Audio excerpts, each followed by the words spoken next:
Sir রংপুরবাসীর জন্য sir please sir কিছু বলেন স্যার। এগুতে হবে রংপুর পিছিয়ে পড়া একটা জেলা, রংপুর বাংলাদেশের 1 নম্বর জেলা হোক, এটাই স্যার। রংপুর বৈষম্যের শিকার স্যার, আমি mean sir. Rangpur medical college হাসপাতাল রয়েছে, পুরো বিভাগের মানুষ এখানে চিকিৎসা নেয় স্যার। আমার দাবি স্যার, রংপুরবাসীর পক্ষ থেকে এখানে আর্মি পার্সন দেওয়া হোক স্যার, সেখানে কোনো চিকিৎসা ব্যবস্থা নেই স্যার।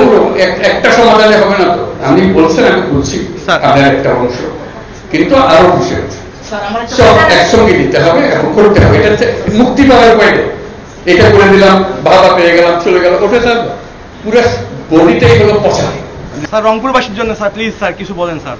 এগুতে হবে রংপুর পিছিয়ে পড়া একটা জেলা, রংপুর বাংলাদেশের 1 নম্বর জেলা হোক, এটাই। Thank you sir. Thank you sir. সবার জন্যই ভালো চপস্টিক ইনস্ট্যান্ট নুডলস, দারুণ স্বাদে সবার জন্য।